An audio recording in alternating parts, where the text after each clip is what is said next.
because if we go into like a zombie apocalypse, I need to make sure that I can sustain my life.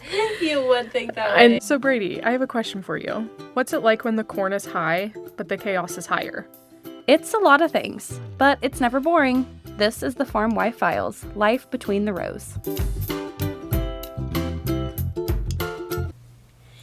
Okay, we're back with part 2 of our gardening talk. I didn't really think this would go into a part 2, but here we are, because we're yappers.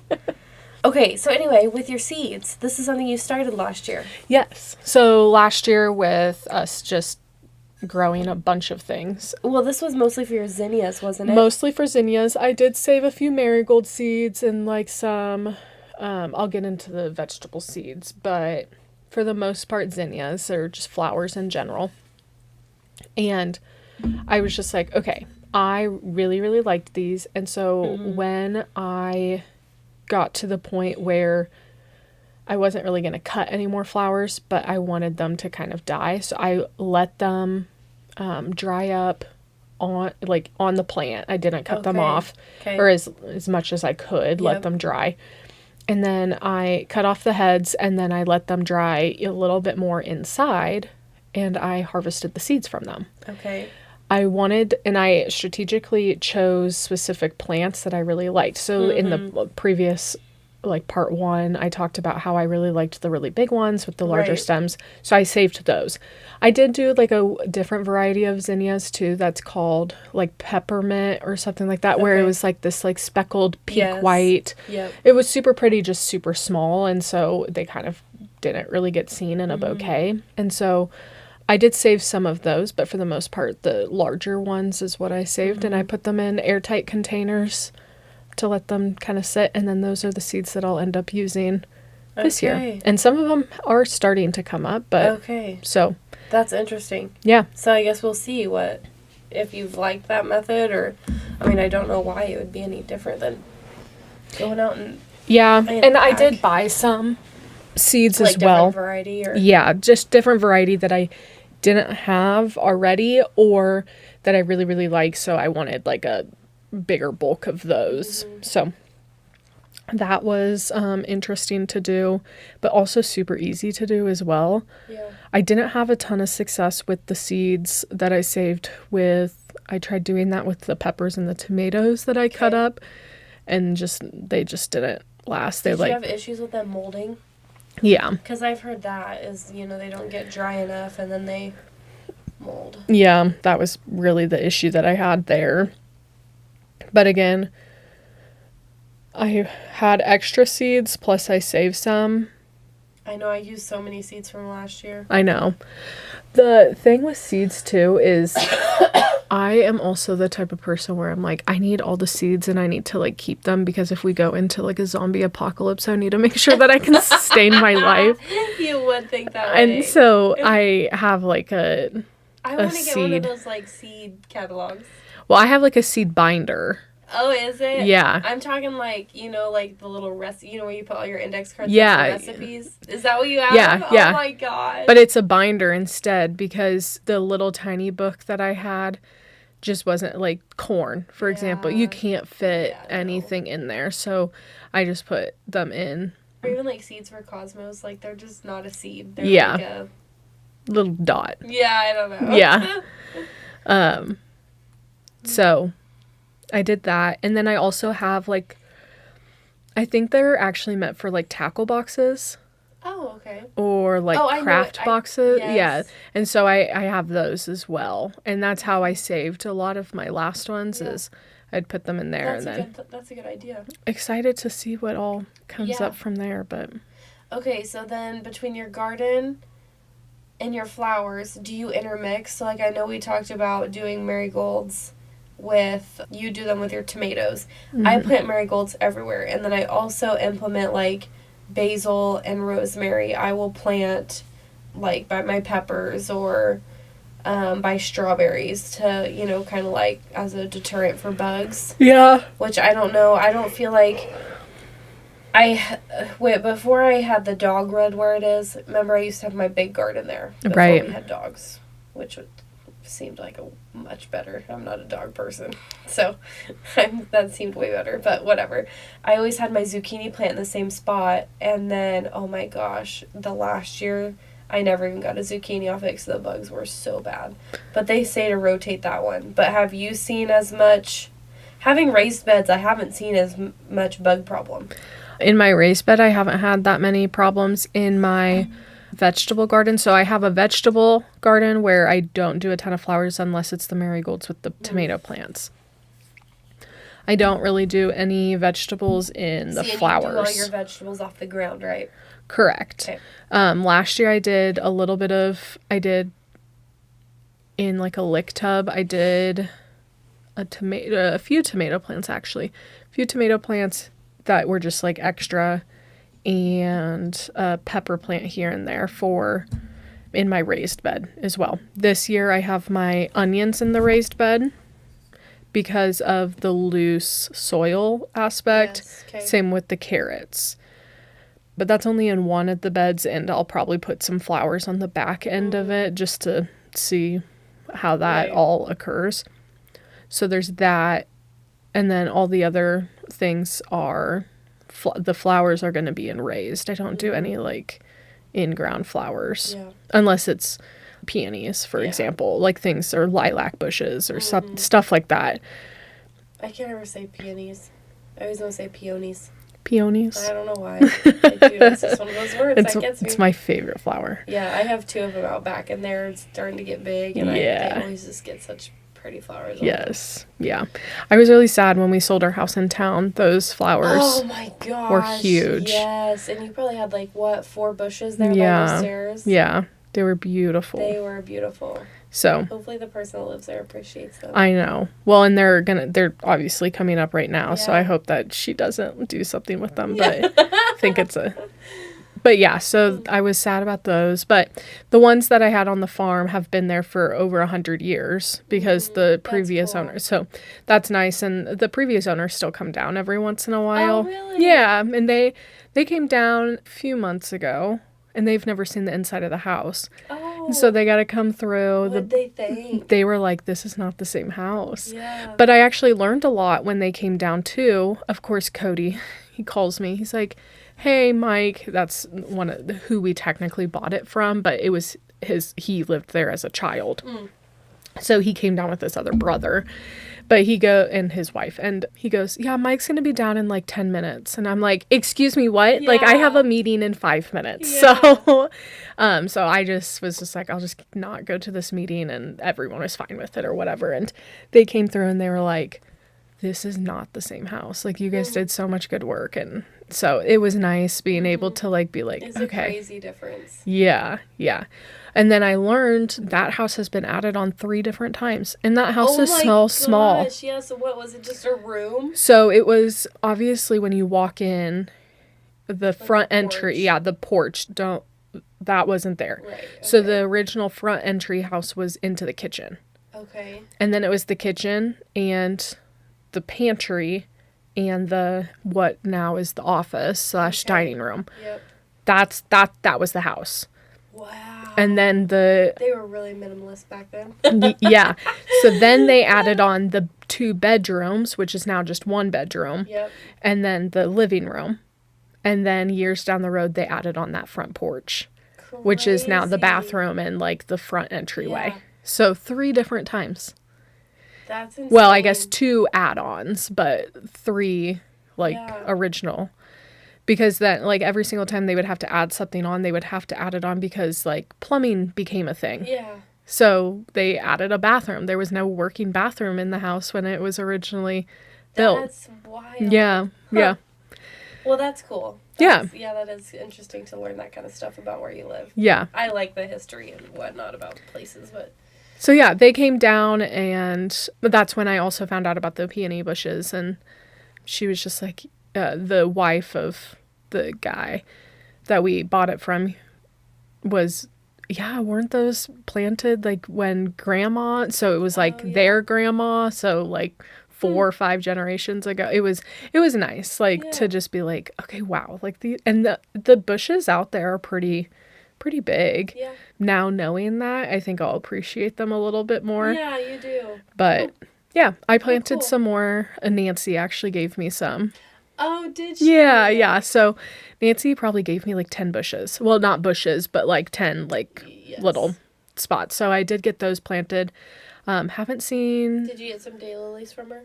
No, I'm not really a huge daylily person. I'm not either, but they come up very nicely. They're very, very hardy flowers. Yeah.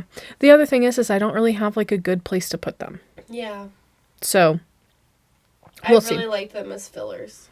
Yes. Yeah. And just some extra color, and I love have a lot tulips. Of stuff that comes up. Oh, I love tulips too. Yeah. Okay, but anyway, bugs. Yes. Do you see a lot more bugs in your garden, or like your, like, why am I drawing a blank?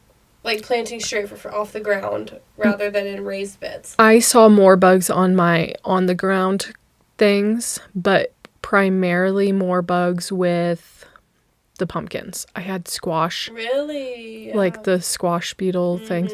Oh, and those just tore apart my pumpkins so quick.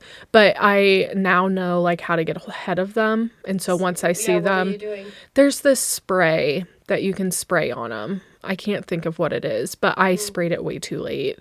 Oh, okay. Like they already did the damage because they were like in the vines and that stuff. So and now that I know, like I recognize what they look like, I can totally get ahead of them. So I'm excited that I know that now. The other thing, I didn't have super bad things with them, but I had a lot of the not caterpillars, but the I just hornworms. Itchy. Like the tomato hornworms. That's what I was going to talk about. I can't. No, I know. I was literally like prepping myself for having to talk about this because I'm not a sissy when it comes to this kind of stuff. I'm not. Well, they're just huge. Yeah, and they just like... Ugh. And you have to kill them. Yeah, no, I couldn't. I made Tyler pluck them off. I couldn't touch them, Addi. Well, I won't touch them. I just pluck them off. I like cut the leaf. I have a phobia. Yeah, I cut the stem, but I'm just gonna make you like also squirm. For people living in the people listening in your vehicles because I just blew your eardrums out with my squealing. No, the thing that's gonna make you like crumble in your skin is. Oh man, I use Tempo like it's shampoo. Huh? I use Tempo like it's shampoo. Oh no! This is more of like the feeling or the sound of something.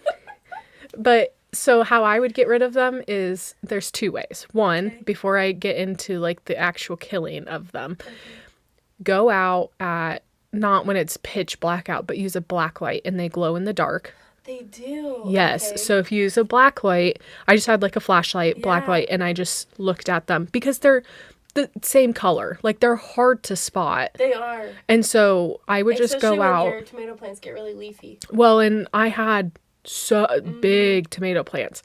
And so I would just take a black light and I would see them. And then that's when I would just literally take my snippers and I would snip the leaf or the stem that they're on. And at first I just started throwing them over into where the bowls are. Okay. But then I'm like, they're coming right back. So then Cody's like, Might take him a little bit, but they're coming back. you have to kill them. And I'm like, okay, but I can't do that. And he was just like, just give it to me. And then when he did it, he just snipped them in half. And it's so I did that one time, and I was just like, what? I can't. And so that is one thing. Same with spiders. Do not like spiders. I cannot do spiders. I literally can't. The amount of times I've been like hunting and walk into a tree stand or... We talked about that one time.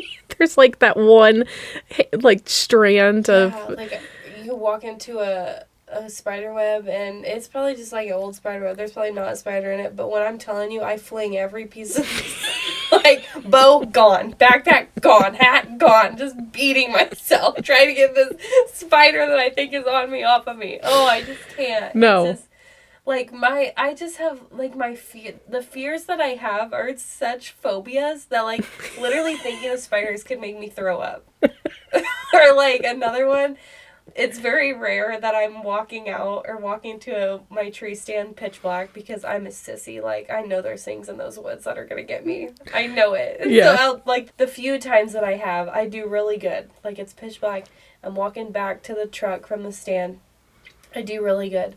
And then I get about 10 feet from my vehicle, and I can't get there fast enough for whatever reason. It's like, the last 10 foot, I'm like just hoofing it. Like, I know something's going to get me. I don't know why, but... It's always like going down in the basement as a little the kid. stairs. And it's like, something's following me. I gotta sprint up the stairs. Yeah, literally. Like, nothing has ever happened in my basement to make me scared of it, but there is something. Yes. Oh, yeah. But no, yeah, I can't do spiders. And there's so many spiders out there. And my phobia with spiders is brown recluses. Like, I really could care less. See, I don't think of it like that. Like, I know those are, like, deadly, but I just, like, the creepy crawly 8 legs, man, I just... Yeah, get them out of my house. Cody sprays Tempo, and that has helped. Dude, I was kind of thinking about that before we did this episode. Do they grow immunity to that? Are we supposed to spray something different? I don't know. That's a Cody problem. Yeah, I don't know either. Well, it's going to be my problem when they start coming into my house. But, yeah, no, I don't know. I just know that... Speaking of bugs, I wouldn't count this one as a pest. I'm like a big advocate for these bugs. But bees. No. You don't like bees? I'm allergic. I will die. Right.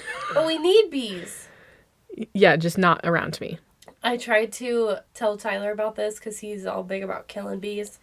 And I'm not good. I don't want to kill the bees. Just get them far away from me. But and he doesn't want to, like, go after them. But but if they're around him, he's, like, swatting them with his hat or whatever. But I was like, Tyler, we have to keep the bees so we can keep pollinating stuff, keep farming. And he's like, Brady, it's all self-pollinating. We don't need the bees for the corn. And I'm like, okay, but for the flowers and for the gardens, we need the bees, so get over it. But I have actually planted, it's called a butterfly bush, and it's that big purple one that comes up in the back of my flower bed. And they really do, the butterflies, like, it's insane. Like, it's just funny how they've found flowers or bushes or whatever, and certain bugs like them. But yeah, no, that was just my add-on. I can't do bees. There's people that have, like, the bee, like, houses, hives. I mean, they, like build the hives. When I go to the farm. Yeah, just... Again, like, I know that as long as I don't provoke them.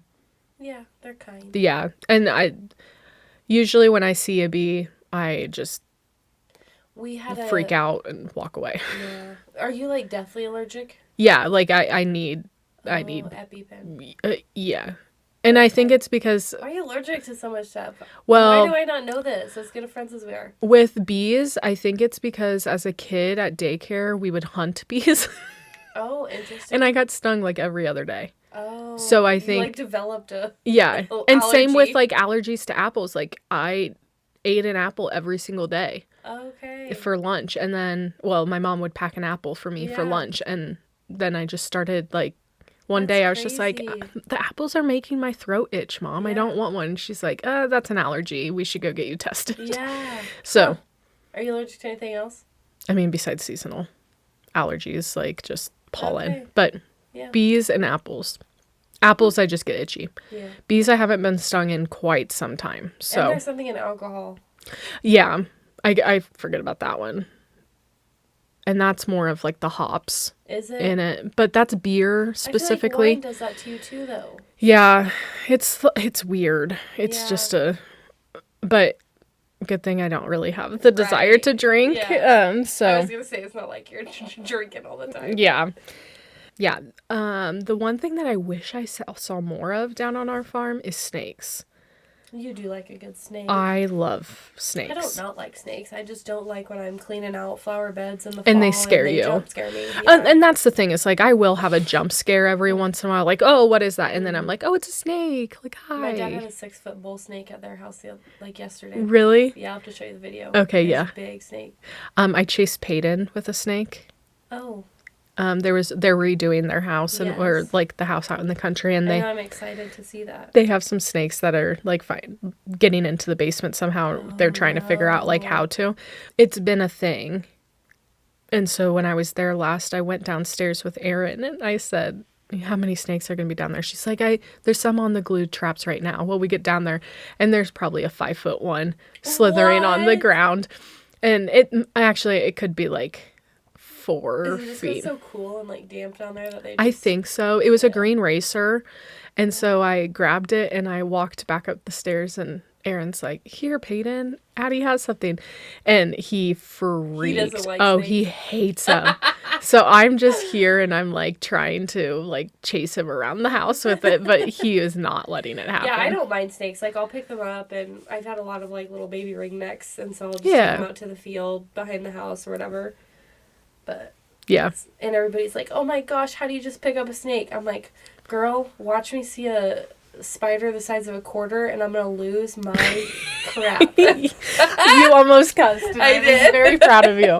But yeah, now the snake that we found down at the Ozarks, walking back up. Oh my gosh! Like and the Tyler copperhead. Is so like, dude. Well, that's Tyler. a really bad explanation of Tyler.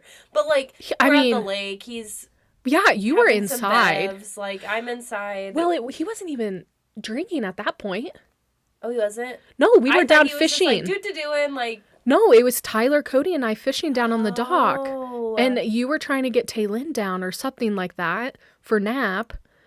Yeah. And so that's why you were inside. And Cody goes up to go grab like more bait or another hot dog or something for bait or something like that. And Tyler follows up a few minutes later. And Tyler, oh, I just stepped on a snake. Addi, are you good on snakes? Yeah, he's just so clueless. Yeah, so I said, yeah, I feel like I'm pretty good about snakes. I come up and I look at the rocks and he's like, here it is. I stepped on its tail. And I'm like, what are you looking at? I can't see it because I'm like 20 feet from it. And he's like, right here. So I walk up and I'm like, Tyler, take a step back right now. Yeah, he has no idea. No. And I said, that's a venomous copperhead. He's like, really? I said, yeah, I'm not keen on killing snakes. Like, but that one needs to die. But I was just like, that is one that I would be fine with it being dead. I said, and I only say that because of the fact that there is a toddler and they don't know right from wrong at this point. Especially when I know that there's snakes in your guys' backyard. Honestly, even just with so many, you could not see that thing. No. I mean, you guys took pictures and videos and like, if it's not moving, you could not see it. It blended in so well with those rocks for that path. Yeah. Or on that path. And we ended up not killing it. But Tyler goes up into the garage and gets a 2x4 practically. And I'm like, Tyler, what are you going to do with that? Well, I'm going to hit it. No, if you're going to kill it, you just kill it one time. You don't need to torture it. Just kill it. And no, so that's why it just went. And then here's Renee just coming down. What did she do? She was like, and that thing needs to die. Go kill it. I think she was more of like freaking out because Taylin was around. But no, it was all good. But I'm like, Tyler, you are so clueless. Here you are stepping on a copperhead. Yeah, oh my gosh. And like, thank gosh. I worry about him in his day-to-day life. I know. And they are really like a nice, timid snake. Like now, cottonmouths. They're going to come after you. Are they venomous? Yes. Okay. Those are also down in the Ozarks, too. Okay. Those are like, they'll swim at you. Oh, yeah. Ooh. Yeah. So. Yeah, I mean, I don't want anything venomous, like trying to attack me or anything. That's not a good feeling, but. Okay, anyway, what else do you think? What are your thoughts on, do you have to do a lot for weeds, or does your black weed barrier really help you? Black weed barrier is amazing. You love it? Love I have never had great luck with it. Love it. I've got it in all my side little beds around my house, and I've got it in my flower bed in the back here, and I just don't love it. The good thing about them is I don't mulch anything on top of it. What do you mean? It's just black weed barrier. Like, I have nothing on top of it. Oh, okay. I don't do that. Yeah. Mine's mulch on top. Yeah. No, mine's just black weed barrier. I burn a hole or I cut a hole and I plant the plant in there. Okay. That would make more sense. And that's it. How do you keep it down? Stakes? Yep, it's staked down. Okay. Yep. There's pros and cons to it. Obviously, for the garden aspect, it's great. Yeah. Like, it does its job. Yeah, you could never do that with flowers. No. No. And you have to water it pretty consistently, and it's black, so it gets heat. But Yes. at the same time, like a lot of those things that I plant back there enjoy heat. Well, I'm going to try that preen. Hopefully that Yeah. helps this year. I also like to do straw once I get everything planted and it gets pretty like established and grown up. I do a lot of straw around stuff. But man, I mean, as far as like other than just weeding, there hasn't really been anything I've found that works great. Yeah. But I will say the idea of planting, I'm just trying to think of like how to say this. With planting the stuff out in the garden with the weed barrier there, it does decrease the amount of weeds and that stuff, but I almost wonder if part of, like, I would have better success or not as success if I planted other things with it. Like, if I did do some flowers back there, would it pollinate better? I never had any issues with the pollination. yeah, Because the wind hits a lot of them. right. So, like, the tomatoes self-pollinate, and Yeah. so I don't know. It's always a work in progress. I'm also going to try different watering patterns this year. Okay. Tell me about that. So last year I did soaker hoses. Okay. And Didn't like it? no, they would always kink. And so like the front of my garden got really good, but then the back of it wouldn't, Yeah. because it would kink and wouldn't do anything. So I think I'm going to take up the soaker hoses and I'm just going to do like a rotating sprayer, Yeah. and we'll see how that works. I have found, because I just have, the raised bed, so it's easier for me to just go in once a day, which does seem pretty tedious. Like, oh, sorry. I get it's only once a day, but still it's like getting out there with the 2 kids and actually standing out there for a significant amount of time and like standing and watering stuff. But that just seems to be the best as far as like them actually getting the water that I want them to get. Yeah. I have mine on the like smart timer. I have like the connecting thing that I can control it from my phone, and that has been, You love that. love it. Good to know. Love it. I just like with those raised beds with watering too, I don't know what the best, like if you just get one of those like I did the whatever it's called. osculating ones Yeah. for the raised beds with like the zinnias and that stuff, and that worked out really, really well. So I'm gonna, Flowers are a little easier too as far as Right. like forgiveness as far as water and stuff. But yeah. I will say, like, once they're established, they're pretty well. I mean, they're not gonna. You can go out there and be like, okay, yeah, this is limping a little bit, yeah. but Okay. What else do you think? I know in previous episodes we brought up like Bible verses and just like how we really are like trying to, not really trying to, because that's not the right word, but No, I would say that. yeah, like we're trying to implement like Christ and just our way of doing life a little bit, bringing Christ into it more and more. And so the past few episodes we did Well, and I think mine is more about like, since I'm so far along in my faith journey, I want to like expand and right. spread the word. Yes, I think that's what God calls us to do. Yeah. So, yeah, I found a verse for this one that is extremely fitting. It is from, let me look here. I have a screenshot of it.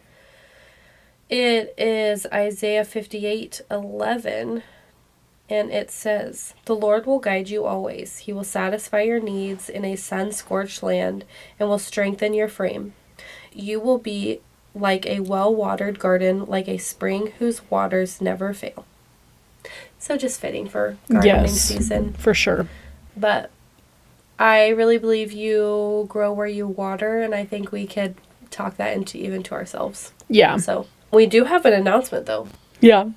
So be on the lookout for our socials. In the next week? Next Monday, that's going to hit the socials. Our giveaway that we had talked about recently is finally actually happening. So, what do we have? 2 tickets to the Farmwives event. It is a weekend event, a Friday through Saturday night. Yep. Or the tickets, at least. Do you have the dates on that? It's April, or not April. Wrong. It is going to be Friday, August 28th and Saturday, August 29th. Okay. And that is in Boonville, Missouri. Addi and I will be there. And we're probably, I don't think we're quite sure on what we want to do. We're going to have some sort of social engagement. So it's probably going to be a like, share, and I think I would like to hear, like, maybe some ideas on stuff you guys want to hear us talk about. Yeah. Or maybe we have talked about it and you want to hear more. So maybe we'll ask for a comment, but yeah, make sure to get entered into that, and hopefully we'll see you in Boonville in August. Yeah. But I think that kind of wraps up this episode. Good luck gardening this year, everybody. Yeah. Let us know how that goes for you. Bye. Bye.